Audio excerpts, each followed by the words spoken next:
함께 합독하겠습니다. 같이 읽습니다. 시작. 야베스는 그의 형제보다 귀중한 자라. 그의 어머니가 이름하여 이르되 야베스라 하였으니 이는 내가 수고로 낳았다 함이었더라. 야베스가 이스라엘 하나님께 아뢰어 이르되 주께서 내게 복을 주시려거든 나의 지역을 넓히시고 주의 손으로 나를 도우사 나로 환난을 벗어나 내게 근심이 없게 하옵소서 하였더니 하나님이 그가 구하는 것을 허락하셨더라. 아멘. 이곳에 나와 예배하는 우리 모든 성도님들과 가정에서 인터넷으로 예배하는 성도님들이 있다면 모두가 하나님께서 위로하시고 하나님께서 축복하셔서 여러분의 지경이 넓혀지고 응답을 받는 은혜가 있기를 주님의 이름으로 축원합니다. 여러분, 야베스의 기도는 저희가 잘 아는 내용입니다. 잘 아는 내용인데 이 야베스의 기도를 듣고 어떤 분들은 세속적이다, 기복적이다, 어떻게 그리스도인들이 신앙인들이 이런 복을 구하는 기도를 할 수 있는가? 라고 말하는 사람이 있습니다. 동의하십니까? 어떤 사람들은 또 이런 기도를 통해서 번영신학이다, 번영신학에 빠져있는 사람들이다 이렇게 얘기하기도 하는데 여러분은 거기에 대해서는 어떻게 생각하십니까? 야베스의 기도가 정말 세속적인 기도고 번영신학에 빠져있는 기도일까요?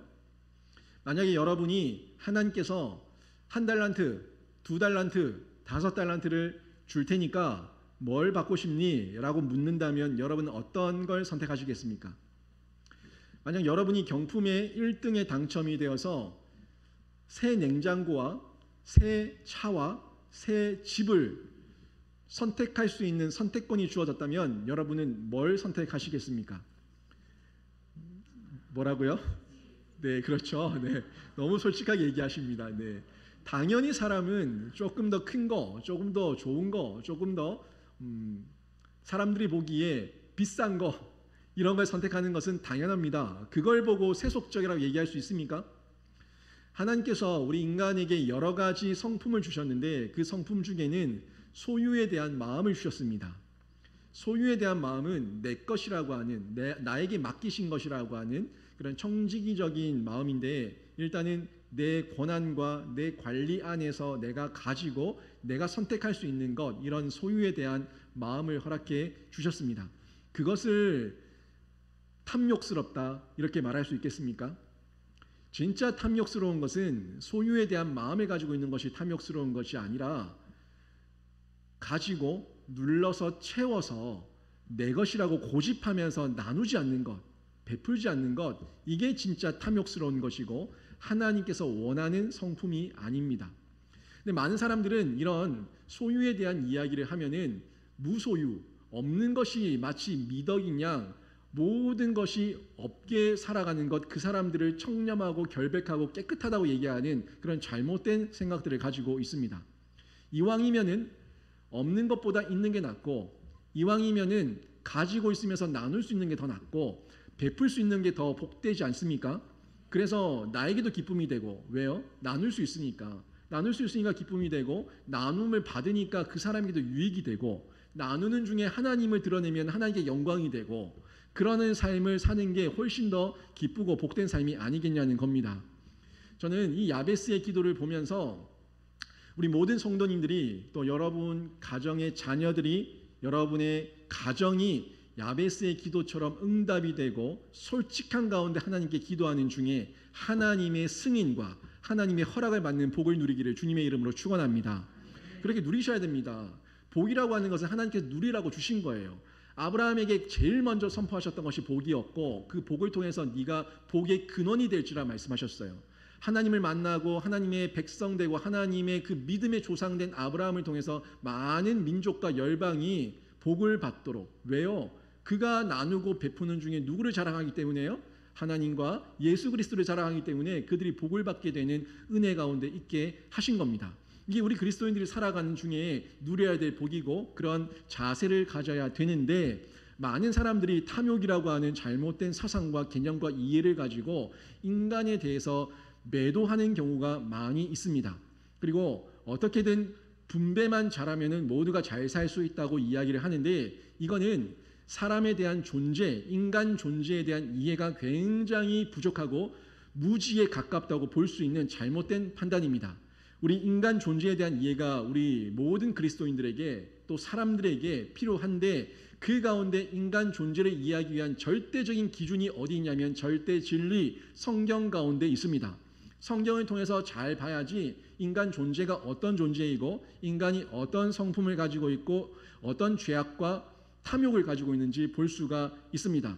사람의 탐욕은 하나님께서 사람에게 가지고 싶어하는 소유에 대한 마음을 주신 건데 이게 잘못된 게 아니라고 제가 말씀드렸죠.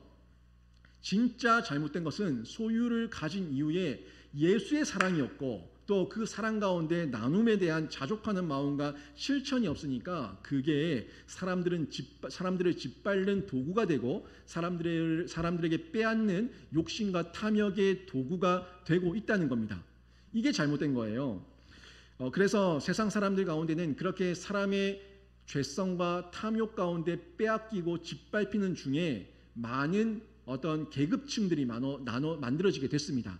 계급층들이 만들어지다 보니까 이 인류의 역사를 보면은 어떻게든 사람의 힘으로 사람들이 약속을 해서 계약을 맺어서 이것을 분배할 수 있다. 바르게 분배할 수 있고 바르게 공평하고 평등한 세상을 만들 수 있다는 사상과 이데올로기와 개념과 법안들을 많이 만들어냈습니다. 하지만 그래서 세상이 평등해졌습니까? 세상이 인본적으로 평등을 만들려고 했을 때 모든 것이 실패했다는 것이 세상의 역사를 통해서 증명되지 않았습니까? 사회주의가 성공했습니까? 분배가 정확하게, 명확하게, 선명하게 다 나눠졌습니까? 그렇지 않죠. 뭐 때문인지 아십니까? 그 모든 사상과 이데올로기와 이념과 생각들과 법안들은 뭘 간과했습니까? 인간의 죄성과 인간의 탐욕을 간과하고 잊어버린 채 인간의 힘으로 어떻게든 만들 수 있다고 생각하기 때문에 이런 실수가 반복되고 있는 겁니다. 인간 세상의 모든 문제와 범죄와 파괴는 결국에 성경에서는 죄 때문이라고 분명하게 말씀해주고 있습니다. 우리가 죄인이라는 걸 인정하고 우리가 죄가 많은 사람이고 탐욕스러운 사람이고 내 안에 예수의 사랑과 자족하는 마음이 없으면 은혜가 없으면 그 어떤 만족도 누릴 수 없는 존재라는 걸 알아야지만 그때부터 우리가 하나님 앞에 엎드리게 된다는 겁니다. 여러분 100만 원 있으면 만족할 것 같았죠? 1000만 원 있으면 만족할 것 같았죠? 1억이 있으면 만족할 것 같았죠? 뭐 만족할 것 같은데 만족되는 그 치수가 그 범위가 채워지고 나면 그 다음에 만족해서 모든 자족이 이루어지던가요? 사람은 그렇지 않습니다. 사람에게 하나님이 없으면 채워지면 채워준 그 이상의 더 많은 욕심과 더 많은 탐욕을 품을 수밖에 없는 게 인간 존재입니다. 그래서 인간의 죄성과 타락한 이후에 인간의 마음 가운데 얼마나 더럽고 추악한 욕심들이 있는가 이것을 봤을 때 우리는 하나님 앞에 엎드릴 수가 있는 거죠. 그런데 사람들은 이것을 강제로 평등한 세상을 만들기 위해서 국가 권력까지 동원해서 공권력을 동원해서 분배를 하려고 합니다. 그들은 이런 분배를 이야기하면서 이것은 성경적인 이야기라고 들먹여요. 하나님께서 이웃들에게 불쌍한 자들, 어려운 자들에게 베풀라고 이야기를 했고 성령이 임재한 이후에 초대교회 유무상통에 함께 공용으로 쓰는 그런 역사가 일어났고 또 사도 바울도 사랑이라는 것을 통해서 자족이라는 것을 통해서 이야기하면서 만족하는 것에 대해서 얘기를 하는 이런 성경적인 내용들을 이야기하면서 이것이 마치 성경의 원리라고 이야기를 하는데 이 사람은 잘못 보고 있습니다. 성경은 그 모든 분배와 나눔은 사랑 안에서 이루어진 거예요. 예수의 사랑, 말씀의 사랑, 내 안에서의 기뻐하는 자발적인 자원에서 이루어진 거지 그 누구에 의해 가지고 강제적으로 나누어진 것은 하나도 없습니다. 만약에 여러분이 국가 권력에 의해서 찬탈을 당하고 빼앗기고 또 후손들에게 물려줄 빚을 내가면서 사람들에게 나눠준다면 빚을 내가면서 다른 사람들에게 분배를 한다면 그게 성경적이라고 얘기할 수가 있겠냐는 겁니다. 결코 성경적이지 않습니다. 그리고 그렇게 노력 없이 수고 없이 받았던 재화와 금전은 결국에 자신의 어떤 도전과 수고와 또 자신의 어떤 노력을 하지 않는 게으름과 나태의 모습으로 더 빠져들게 할 겁니다.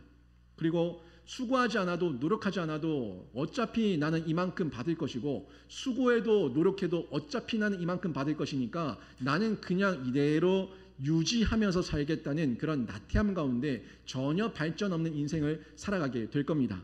실제로 무분별한 무상복지를 통해서 무너진 나라들이 얼마나 많이 있습니까?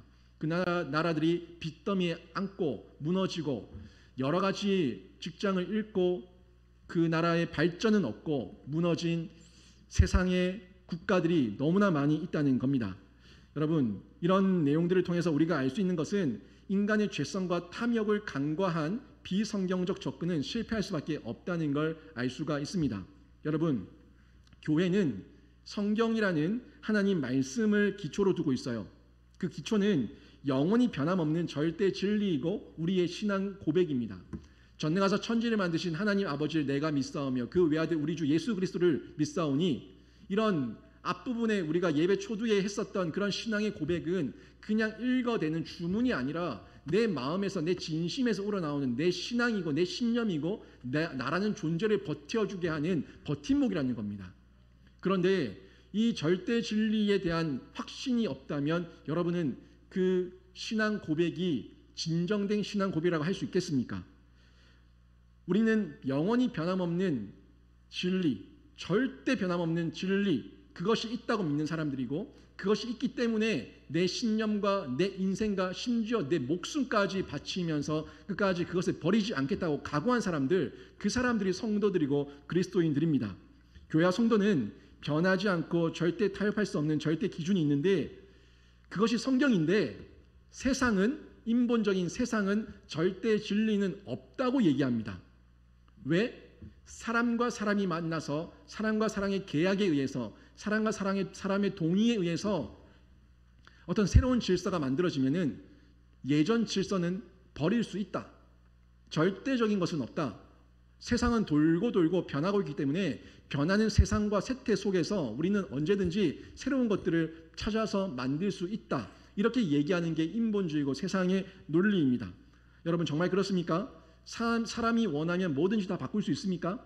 사람이 원하면 절대적인 것은 절대 없습니까? 절대적인 것이 정말 없습니까? 자녀와 부모가 결혼을 합니다. 가능합니까? 자녀와 부모가 성관계를 맺습니다. 가능합니까? 사람과 인간이 결혼을 합니다. 아니, 사람과 짐승이 결혼을 합니다. 사람과 짐승이 결혼을 하고 사람과 짐승 간의 수간이 이루어집니다. 그게 가능합니까?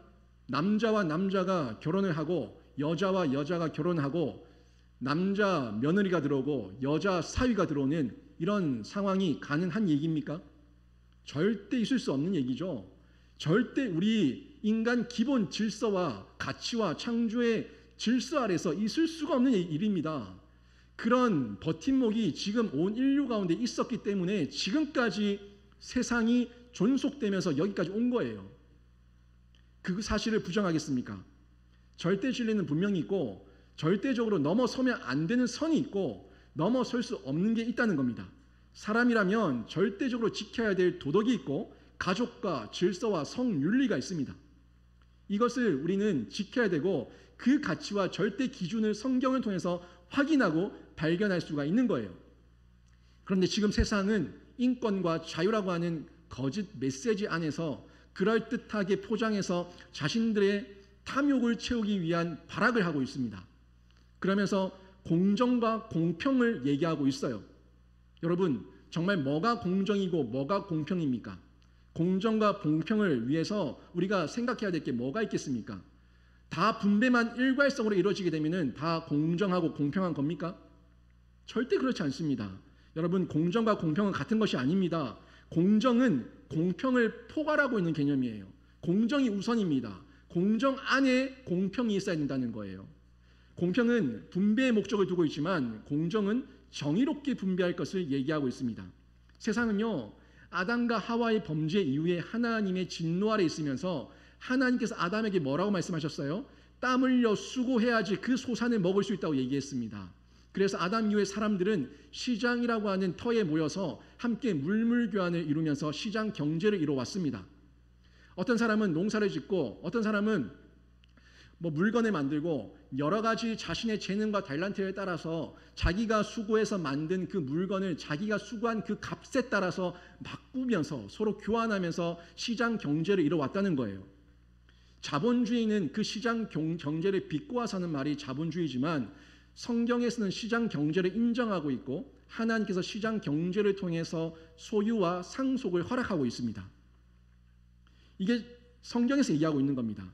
그래서 우리는 더 열심히 일한 만큼 그 대가를 바르게 받는 것, 내가 열심히 일한 만큼 그 대가를 바르게 받는 것을 공정이라고 얘기하고 또 열심히 공부한 만큼 그 대가를 받는 성적을 받는 것을 공정이라고 얘기합니다.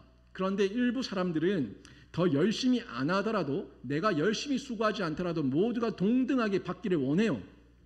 모두가 동등하게 받기를 원합니다. 이게 가합니까? 이 말은 우리 아이들이 우리 자녀들이 공부를 하는데 열심히 공부한 사람도 열심히 공부하지 않은 사람도 모두가 동등하게 50점 이렇게 나누자는 겁니다. 이게 맞는 말입니까? 열심히 수고하고 열심히 공부했으면 그만큼의 성적을 받는 것이 옳은 것이고 열심히 공부하고 열심히 수고하지 않았으면 그만큼의 성적을 안 받는 것이 옳은 겁니다. 이게 공정이에요. 열심히 일하고 열심히 노력했으면 노력하고 수고하고 일한 만큼의 대가를 받는 게 공정이고 또 일하지 않고 놀고 게을렀으면 게으르고 논 만큼의 대가를 못 받는 게 공정입니다.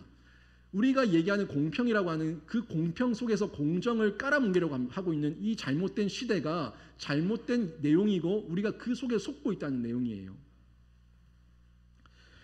공평은 맞는 말이지만 공정이라는 옳고 그름의 가치 아래서의 공평이고 더 적합한 것은요.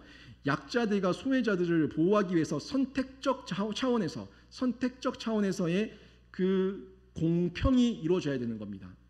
더 일하고 싶지만 더 수고하고 싶지만 더 노력하고 싶지만 세상의 어떤 약자들, 장애우들 또 어려운 상황 가운데 누군가를 돌봐야 될 수밖에 없고 일할 수 없는 상황에 있는 사람들, 어려운 처지에 있는 사람들, 그 사람들을 향해서 선택적 차원에서의 그 공평이 이루어져야 되는 것이고 그 안에서 또 한 명의 인간 존엄, 한 명 한 명이 하나님의 형상이고 하나님의 존재라고 하는 하나님의 그 사랑하는 존재의 자녀라고 하는 그 인간 존엄에서의 공평이 이루어지는 것, 이게 성경적인 원리고 성경의 가르침입니다.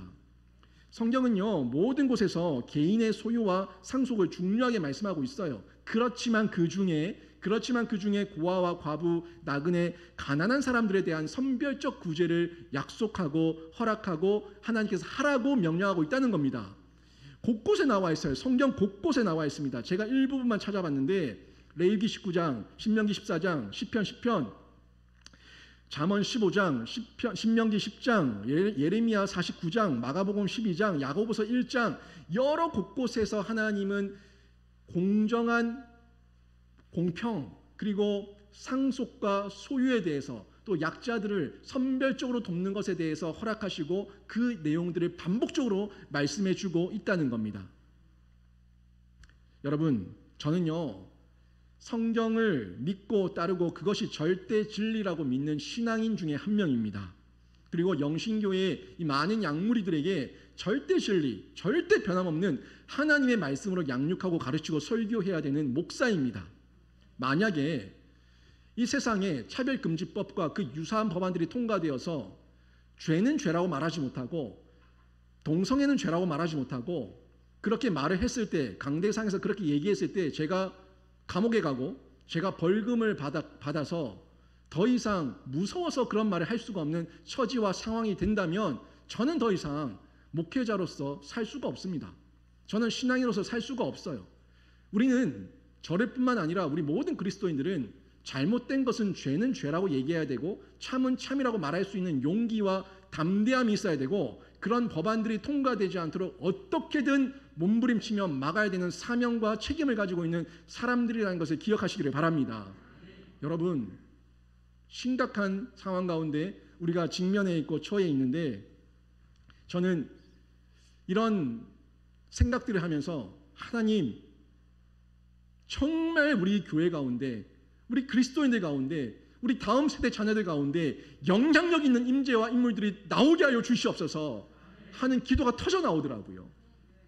한 명의 영향력 있는 사람에 의해 가지고 한 명의 대표성을 가진 사람에 의해 가지고 얼마나 많은 사람들이 핍박을 당하고 괴로움을 당하고 어려움을 당하는 것들을 보고 있습니까? 대표성이기 때문에, 대표자이기 때문에, 그게 너무 중요하기 때문에 우리 자녀들 가운데, 우리 그리스도인들 가운데, 우리 다음 세대 가운데 그런 대표성을 가질 수 있는 지도력이 있는 사람들, 영향력 있는 사람들, 그런 인재와 인물이 나올 수 있도록 도와주시옵소서 하는 기도를 우리가 해야 되는 겁니다. 그냥 먹고 살기 위해서 바둥대는 사람보다 이왕이면은 하나님의 나라와 민족을 위해서, 교회를 위해서, 성도들을 위해서 대변해 줄 수 있고 대언해 줄 수 있고 좀 그것을 얘기해 줄 수 있고 그것을 막아낼 수 있는 인재와 인물들, 영향력 있는 사람들, 그런 사람들이 많이 나오기를 정말 주님의 이름으로 바라고 기도합니다. 여러분, 이거 엘리트주의가 아니에요. 이건 엘리트주의가 아닙니다. 모두가 각자가 하나님이 주신 달란트와 재능대로 살아갈 겁니다.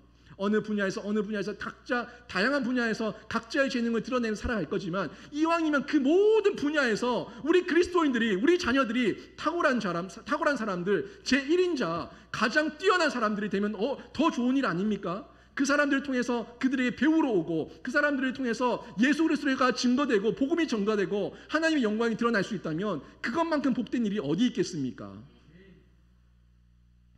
그런 인식과 생각을 가지고 야베스의 기도를 보십시오. 이 야베스의 기도가 세속적인 기도라고 얘기할 수 있습니까? 야베스가 복의 복을 더 달라고 얘기하고 주의 손으로 나를 도와달라고 얘기하고 환난에서 벗어나 근심이 없게 해달라고 하는 이 기도가 세속적인 기도라고 얘기할 수가 있냐는 겁니다. 이 야베스가 이런 기도를 했었던 이유가 있습니다. 야베스는 힘들게 살았어요. 야베스의 이름이 뭡니까? 그 뜻은 고통이라고 하는 뜻을 가지고 있습니다. 야베스란 단어의 어원은요, 야짜브라고 하는 단어, 히브리어에서 왔는데, 이 야짜브는 고통 혹은 역경이라는 뜻을 가지고 있습니다. 야베스의 어머니가 고통 중에 야베스를 낳았고 자기 아기의 이름을 야베스라고 이름을 지은 거예요. 사실 이 야베스를 통해서 이 엄마가 드러내고자 했던 이름의 뜻은 고통이라는 내용이었습니다. 그런데 이 야짜브라고 하는 단어의 이름을 붙이게 되면 야제브 이렇게 붙이게 되는데, 이 야제브는 그냥 속된 얘기로 우리식으로 표현하게 되면은 이름이 고통이 이렇게 되는 거예요. 그래서 고통아 밥 먹어, 고통아 아침 먹어야지, 고통아 일어나, 고통아 시장 갔다 와, 이렇게 되는 겁니다. 그래서 이것을 조금 돌려가지고 야베스라고 이렇게 이름을 지은 거예요. 야베스는 좀 우리 표현으로 하게 되면 고통 통자를 써가지고 이름을 통돌아 이렇게 정도 지은 겁니다. 통돌아 일어나라, 통돌아 뭐 좀 사와라, 통돌아 밥 먹어, 이렇게 이름을 약간 조금 변형해서 지은 거죠. 과거에 우리 부모님들이 아들 낳고 싶어가지고 우리 그 어머니들께 이름을 참 못났게 지었지 않습니까?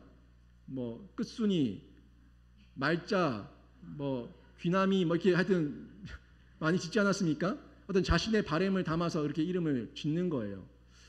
요즘이야 계명하는 것이 쉬운 일이 되어 버렸지만 과거에는 계명이라는 거 생각도 못하고 살지 않았습니까? 그래서 우리 어르신들 중에는 자기 이름 때문에 수치스럽고 부끄럽고 어디 써내기가 어려울 정도로 그렇게 힘든 시간들을 보낸 분들도 많이 있지 않습니까? 야베스가 그랬다는 겁니다. 야베스가 이름은 바꿀 수도 없고 누구든지 자기를 부를 때 고통이 통돌이, 늘 고통을 얘기하면 자기 이름을 부르니까 자기의 그 운명 같은 이름, 숙명 같은 이름이 너무 싫었던 거예요. 그래서 야베스가 하나님께 기도를 하는 겁니다. 하나님, 저는 고통입니다. 사람들 모두가 저를 보며 고통을 얘기합니다. 하지만 하나님, 저에게 은혜를 주시고 복의 복을 더하셔서 제가 바뀐 인생 살 수 있도록 도와주시옵소서. 그렇게 기도하는 중에 하나님께서 응답하신 겁니다. 이 기도의 내용을 보면은 4가지로 이렇게 표현할 수가 있는데 정리가 되는데, 첫 번째가 복의 복을 더해달라는 기도를 하고 있습니다. 두 번째가 지역과 지경을 넓혀달라는 기도를 하고 있습니다. 세 번째가 주의 손으로 도와달라는 기도를 하고 있고, 네 번째가 환난에서 벗어나 근심이 없게 해달라는 기도를 야베스가 하고 있습니다. 여러분은 이런 기도하지 않습니까? 여러분도 이런 기도를 하고 있을 겁니다. 표현이 다르고 내용의 어떤 좀 풍성함들, 내용의 어떤 정도가 다를 뿐이지 여러분 모두도 이런 기도를 하고 있을 겁니다. 이런 기도가 세속적인 기도라고 얘기할 수가 있습니까? 저는 바라기를 여러분이 이런 야베스의 기도를 하시고 야베스처럼 부르짖으셔서 기도의 응답을 확실히 받기를 주님의 이름으로 축원합니다. 여러분 복에 복을 더해달라는 기도, 이건 복 받는 건 잘못된 게 절대 아니라고 제가 얘기 드렸죠. 야베스의 첫 번째 기도가 복에 복을 더해달라는 기도인데 이거는 복 위에 복을 달라는 겁니다. 꽃배기 복을 달라는 거예요. 절대 세속적이지 않습니다. 복에 복을 달라고 기도할 수 있습니다. 복을 받고 난 이후에 복을 잘못 쓰는 것이 그게 탐욕이고 죄악이고 나쁜 것이지 복을 구하는 기도는 절대 잘못된 기도가 아닙니다. 개역개정에서는 내게 복을 주시려거든, 오늘 저희가 봤던 성경이에요. 내게 복을 주시려거든 이렇게 표현하고 있는데 사실 감칠맛 나기 있는 개역 한글의 표현이 훨씬 더 감칠맛이 납니다. 그죠? 복에 복을 더하사, 복에 복을 더하사. 이 말씀의 어떤 표현이 굉장히 더 우리에게도 와 닿는데 말 그대로 꽃배기 복, 복에 복을 달라는 기도입니다. 바울 사도는 빌립보서 4장 19절에서 이런 말씀을 하고 있어요. 나의 하나님이 그리스도 예수 안에서 영광 가운데 그 풍성한 대로 너희 모든 쓸 것을 채우시리라. 아멘. 중요한 부분은요, 영광 가운데입니다. 예수 안에서 영광 가운데 너희 풍성한 대로, 너희 필요한 대로, 너희가 구하는 대로 다 채우시기를 원한다고 기도하고 있어요. 저도 여러분이 그렇게 받기를 원합니다. 다만 여러분이 받은 그 복이 하나님의 영광을 위해 쓰여지기를 더더욱 바랍니다. 정말 내가 복을 받고 내가 물질의 풍요로움을 얻고 내 안에 건강의 이 강건함을 얻었을 때 내 인생을 세상 가운데 허비하는 것, 시간에 허비하는 것, 그게 죄예요. 그게 악이에요. 건강한 게 죄가 아닙니다. 돈 많은 게 죄가 아니에요. 돈이 있는데도 그것을 죄 가운데 쓰는 게 악입니다. 그게 죄입니다. 복의 복을 받았을 때 내가 탐욕과 죄악과 음란과 세상 사치 가운데 허비하고 있다면 그 사람은 복을 받은 게 아니라 결국에는 독을 받은 겁니다. 독을 받은 거예요. 복이 될지 독이 될지는 내가 쓰는 씀씀이를 보고 내가 어디에 인생을 바치고 있는가를 보면은 독인지 복인지 알 수 있는 겁니다. 아무리 적어도 내 안에 자족함이 있고 내 안에 풍요로움이 있어가지고 하나님을 위해서 쓰고 하나님께 바쳐준다면 또 하나님께 영광이 되고 나에게 기쁨이 되고 세상 사람들에게 유익이 된다면 그건 복입니다. 복이냐 독이냐는 여러분이 어떻게 사용하고 있냐에 따라서 결정이 된다는 거죠. 저는 여러분이 선하게 쓸 수 있고 하나님께 영광이 되고 여러분에게 기쁨이 되고 사람들에게 유익이 되는 그런 진짜 하나님의 복을 많이 구하고 많이 받기를 간절히 기도하고 바랍니다. 두 번째는요, 야베스는 이런 기도를 했죠. 지역을 넓혀달라는 기도를 하고 있습니다. 그 지역을 넓혀달라는 기도는 지경과 영토와 경계를 넓혀달라고 이렇게 바꿔서 번역할 수도 있습니다. 이 야베스의 기도는 그냥 자기 땅을 넓혀달라는 기도가 아니에요. 다른 사람들이 내 땅에서 내가 감당하고 있는 이 지경과 영토 안에서 거할 수 있는, 그 사람들이 유익을 얻을 수 있는 그 정도의 풍성함을 달라고 기도하고 있는 겁니다. 내 앞가림만 못해가지고 거기서 아웅당하고 있는 것이 아니라 나도 살고 다른 사람도 살릴 수 있는 넉넉한 영토와 지경을 허락해달라는 기도를 야베스가 하고 있는 겁니다. 자신의 지경이 넓혀짐으로써 다른 사람들에게 유익을 주는 사람이 되기 위한 기도, 이건 너무너무 중요한 기도고 너무너무 필요한 기도입니다. 제가 단임 목회를 시작하면서 베스트 3030이라고 하는 1단계 목회 그 비전을 가졌습니다. 앞에도 붙여놨지만 여러분, 베스트 3030 이 비전이 우리 영신교회 가운데 저라고 하는 이 목사 가운데 탐욕이고 사치고 교만입니까? 이런 비전과 이런 꿈을 가지면 안 되는 겁니까? 우리 모두가, 우리 교회가, 우리 성도들이 또 목회자인 제가 모두가 함께 하나님의 영광을 드러내고 우리에게, 우리 교우들에게 기쁨이 되고 사람들에게 복음이 편만하게 흘러가는 기쁨을, 유익을 줄 수 있는 길이라면 그것은 하나님께 간구해야 될 지경의, 영역의, 영토의 부분이고 그 우리의 기도의 제목인 줄로 믿습니다. 그렇게 지경을 넓혀달라고 기도하는 거예요. 하나님, 우리 영신교회 지경이 넓혀지게 하여 주시옵소서. 우리 영신교회, 우리 성도들과 우리 목회하고 있는 저의 이 지경이 넓혀져서 많은 사람들에게 복음을 편만하게 전할 수 있는 그런 영적 지도력이 우리 교회 가운데, 우리 영신교회 가운데, 우리 성도들 가운데 세워질 수 있도록 도와주시옵소서. 그렇게 기도하는 것 충분히 할 수 있는 기도 아닙니까? 야베스가 그렇게 기도를 하고 있는 겁니다. 사치스러운 기도가 아니었어요. 자치스럽고 탐욕스러운 기도가 아니었기 때문에 10절에서 하나님께서 어떻게 말씀하십니까? 10절 보니까 하나님이 그가 구하는 것을 허락하셨다고 분명하게 성경은 기록하고 있습니다. 야베스의 기도 하나님께서 들으셨습니다. 야베스의 기도 하나님께서 응답하셨습니다. 저와 여러분의 기도가, 또 여러분의 자녀들의 지경이 넓혀지는 기도가, 우리 영신교회의 지경이 넓혀지는 기도가 하나님 앞에 간구하며 부르짖을 때 하나님께서 허락하실 줄로 믿습니다. 세 번째, 야베스가 어떻게 기도합니까? 주의 손으로 도와달라는 기도를 하고 있습니다. 주의 손으로 도와달라는 기도인데, 주님께서 주시는 지경이 넓혀지면요, 주님의 도움이 더더욱 필요합니다. 영신교회가 감당하는 지경이 넓혀지면 영신교회에 하나님께서 도우시는 능력의 손길이 더더욱 필요합니다. 이거는 너무나 명확한 사실이에요. 나 혼자 할 수 있다는 것은 내 지경이 좁다는 거예요. 누군가의 돕는 손길이 필요하고 누군가 사람들을 붙여주셔야 되는 그런 지경이 넓혀지는 것은 하나님의 복이고, 넓혀졌을 때는 그런 지경과 돕는 사람들의 손길이 많아지는 것 또한 따라오는 하나님께 구해야 되는 기도 중에 하나입니다. 야베스가 그래서 주의 손으로 도와달라는 기도를 하고 있는 거예요. 그런데 주님의 손으로 도와주시는 기도는 하나님 앞에 간절하게, 사모하게, 진정되게, 진실되게 기도할 때 하나님께서 응답하신다는 거예요. 간절하지 않을 때, 사치스러울 때, 또는 누군가의 어떤 개인적인 유익을 구하며 기도할 때, 그럴 때 이 기도는 응답되지 않을 수가 있습니다. 아프리카 가나의 왕이었던 아담티 1세가 이런 책을 썼습니다. 왕들이 기도하고 금식할 때, 이런 책을 썼는데 이 책에 이런 내용이 나옵니다. 아프리카의 한 평범한 여성 신자였는데, 이 여성 신자는 대학도 나오지 않았고 신학교도 나오지 않았어요. 그런데 이 여인에게는 기도의 간절함이 있었습니다. 그래서 이 여인이 간절하게 기도하는 중에 불치병자들, 낫지 못하는 병자들이 낫는 기적이 일어났어요. 또 이 여인이 다른 사람들의 해결되지 않은 문제를 놓고 기도하는 중에 그 사람의 문제가 해결되는 놀라운 역사와 기적들이 많이 일어났습니다. 그래서 이 여인이 유명 인사가 되었죠. 그래서 이 여인은 가는 곳곳마다 그 사람들을 불쌍히 여기면서 정말 하나님께 간절하게 기도하는 중에 많은 역사와 이적들을 체험하게 됐습니다. 이것을 본 외국에서 온 선교사들이 이 여인을 보고 신기한 거예요. 기이한 거예요.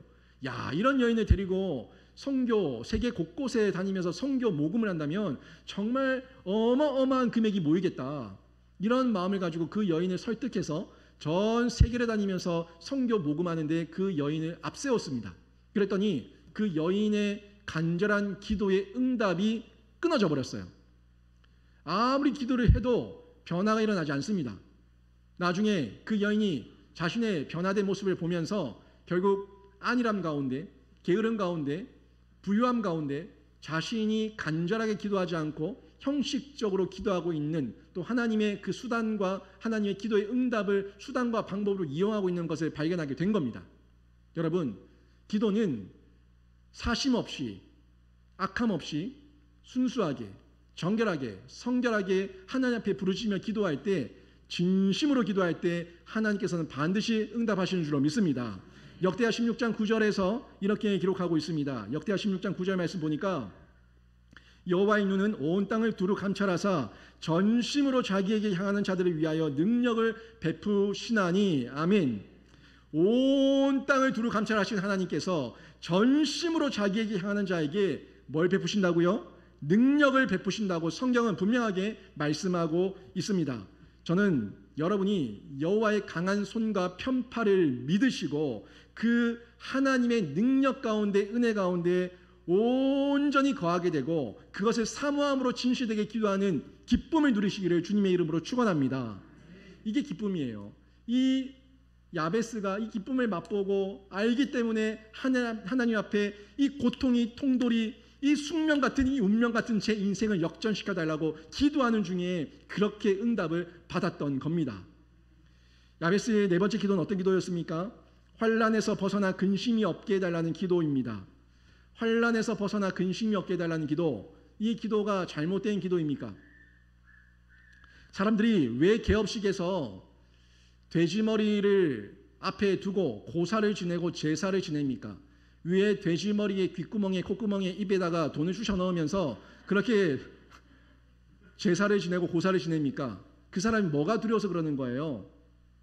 자기들도 이 세상을 살아가는 중에 고난과 환난과 역경이 있을까 봐, 자기들 말로 속된 얘기로 액땜할까 봐 두려우니까 그렇게 고사를 지내고 있는 겁니다.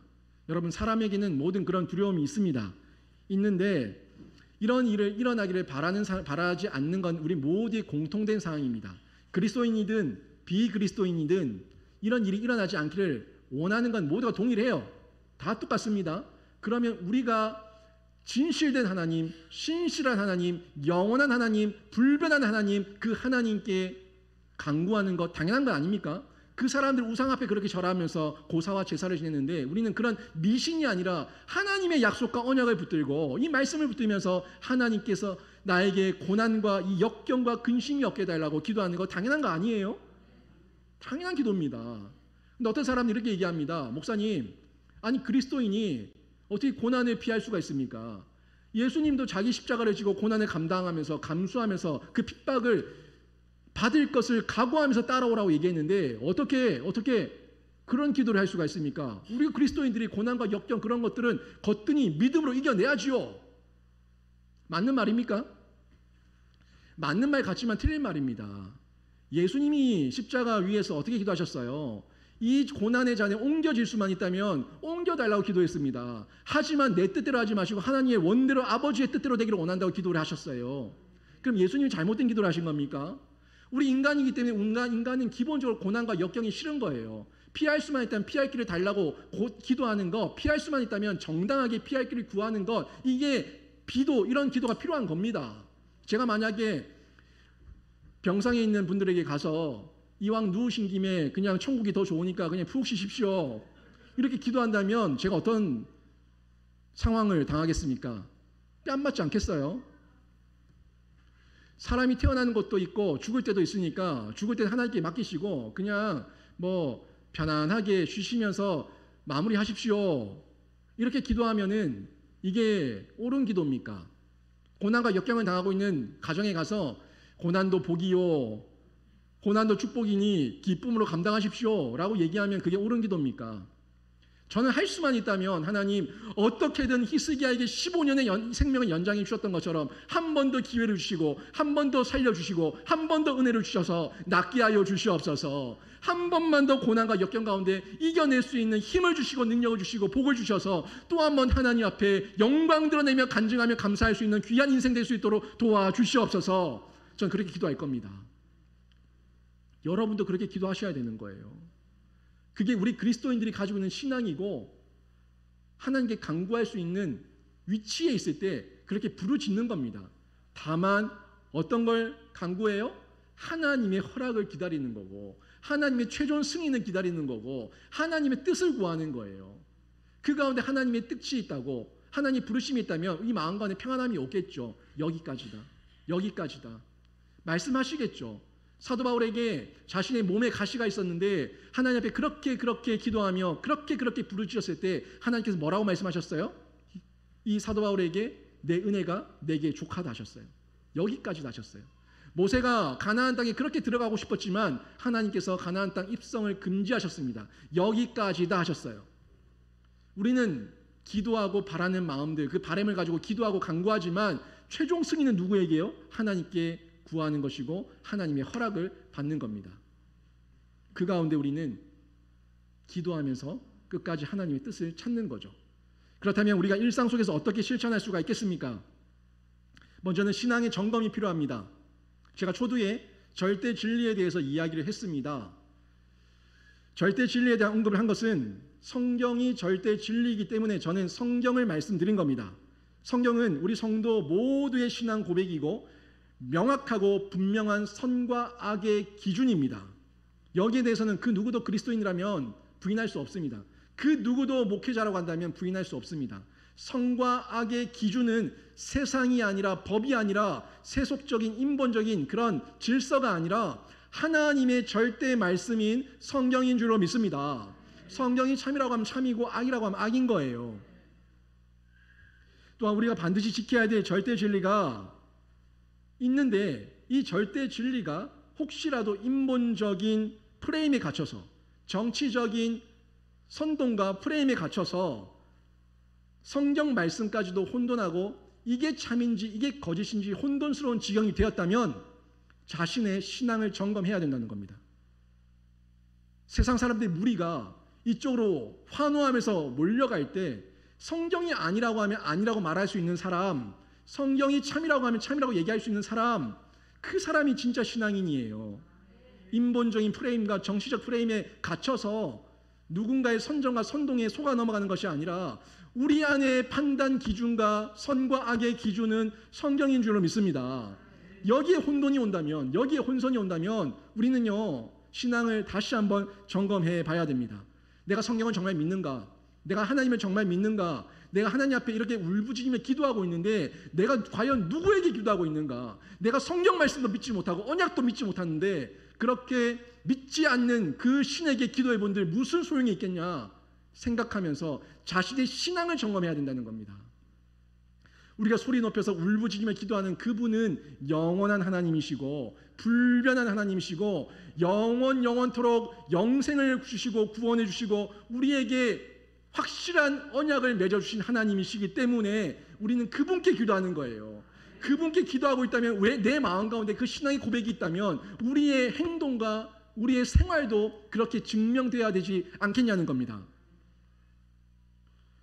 성경을 믿지도 않고 그냥 성경의 구시대적인 발상이고 흘러온 이야기일 뿐이라고 생각한다면 우리는 절대 야베스와 같은 기도할 수 없습니다.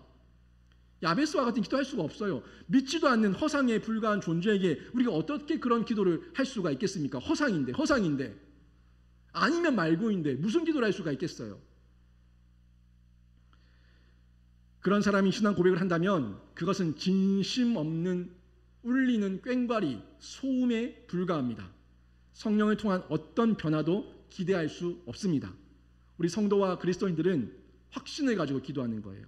언약을 붙들고 기도하는 거예요. 나의 신념이고 나의 신앙이고 내 인생의 존재이기 때문에 그것을 목숨 걸고 붙들면서 기도하는 겁니다. 여러분 그렇게 일상 속에서 여러분 기도하시기를 바랍니다. 고통의 아들 통돌이 이 야베스의 기도를 하나님께서 들으셨는데 기도하지 않으면 기대할 것이 뭐가 있겠습니까? 생각만 하면 다 들어주신다고요? 생각대로 뭐 이러면서 광고하는 거 그 모든 게 인본주의입니다. 생각대로, 네 마음대로, 네 뜻대로 아니요. 우리는 하나님대로, 하나님 뜻대로, 하나님 마음대로예요. 성경대로예요. 하나님이 아닌 내가 중심이 된 탐욕과 죄악의 발현이 그런 인본적인 사상을 통해서 드러나고 있습니다. 우리는 기도하면서 하나님의 뜻을 찾고 발견해야 합니다.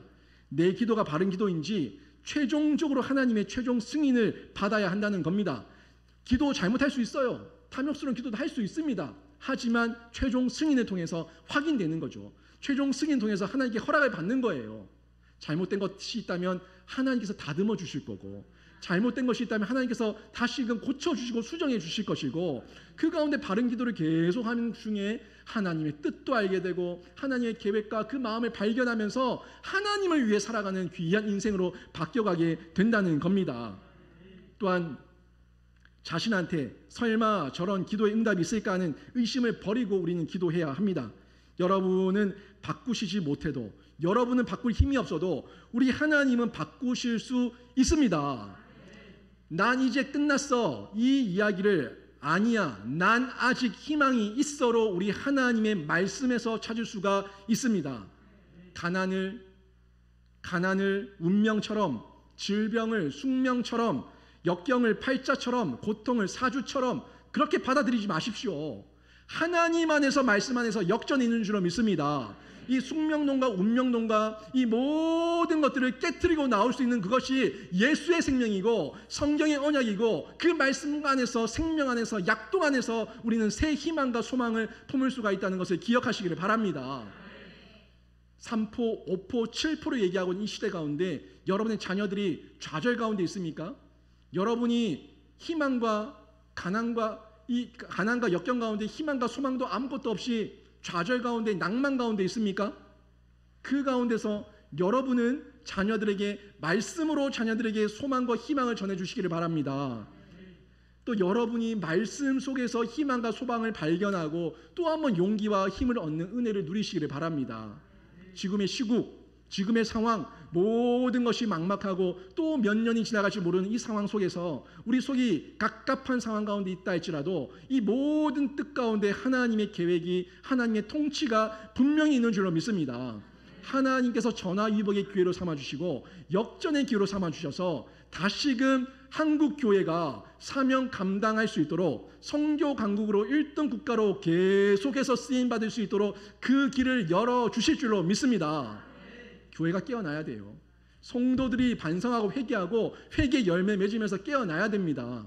정말 세속적인 기도, 인본적인 기도, 나의 탐욕을 채우는 기도를 하고 있었다면 야베스의 기도가 정말 어떤 기도였는지 다시 한번 바라보고 다시 한번 발견하고 그 속에서 하나님께 진실되게 부르짖는 기도를 통해서 영향력 있는 한 명의 인재, 한 명의 인물, 영향력 있는 우리 다음 세대들이 세워질 수 있도록 교회가 깨어나서 그 인재들을 키워나가야 됩니다. 그런 인재와 인물이 정말 우리 교회 가운데, 우리 성도들 가운데 많이 나오기를 바랍니다. 예수 그리스도 안에 영생이 있습니다. 예수 그리스도 안에 희망이 있고 역전이 있습니다. 예수 그리스도께서 슬픔을 기쁨으로 바꾸시고 저주를 축복으로 바꿔주십니다. 말씀 보고 묵상하고 기도하시길 바랍니다. 그리고 더욱 모이기에 힘쓰는 귀한 은혜를 누리시기를 바라는데, 히브리서 10장 25절 말씀에서는 모이기를 피하는 자들과 함께하지 말라고 했습니다. 모이기를 피하는 자들과 함께하지 말고 더욱더 모여 기도하고 모여 예배하기를 힘쓰라고 얘기를 했습니다. 코로나 이 사태가 지나가면서 혹시라도 개인적인 기도와 예배 시간이 익숙해진 분들이 있다면 깨우치시고 돌이키시고 함께 나와 부르짖으며 기도하는 중에 성도의 교제를 누리시고 그 안에 풍성한 은혜가 있다는 것을 발견하는, 재발견하는 은혜가 있기를 바랍니다. 오늘 말씀 정리하면 이거예요. 여러분, 성경 말씀, 성경 안에서 인간 존재를 이해하시기를 바랍니다. 성경 이 진리 안에서 인간 존재를 이해해야지 우리가 세상을 바라보는 눈이 생기는 거예요. 그리고 신앙을 가지고, 이 신앙을 가지고 믿음을 가지고 야베스처럼 기도하시기를 바랍니다. 떳떳하게 기도하시고 담대하게 기도하시고 그 가운데 하나님의 최종 승인과 응답을 기다리십시오. 그리고 세상 속에서 신앙 고백을 실천하시기를 바랍니다. 내 신앙 고백이 소음이 아니었다고, 울리는 꽹과리가 아니었다고, 정말 나의 삶이었다고 삶으로 실천하시기를 바랍니다. 그 속에서 그리스도인의 신앙 고백이 복음의 영향력으로 온 열방과 만방 가운데 흘러가고 이 나라와 이 민족을 깨우는 역사를 일으키게 될 줄로 믿습니다. 여러분의 신앙 고백 복음의 영향력으로 드러나기를 원합니다. 여러분과 여러분의 자녀들이 그런 모든 영역 가운데 출중한 인재와 인물이 많이 나오는 가정과 가문이 되기를 바랍니다. 그 가운데 하나님께 부르짖겨 부다는 가운데 야베스의 영향력처럼 우리에게도 그런 영향력 허락하셔서 많은 사람들에게 나눠줄 수 있는, 유익을 줄 수 있는 사람, 하나님께 영광을 돌려드릴 수 있는 사람, 나에게 기쁨이 될 수 있는 사람, 그런 삶을 살 수 있도록 인도해달라는 그런 기쁨의 기도가 날마다 터져 나오는 우리 성도들 다 되시기를 주님의 이름으로 축원합니다.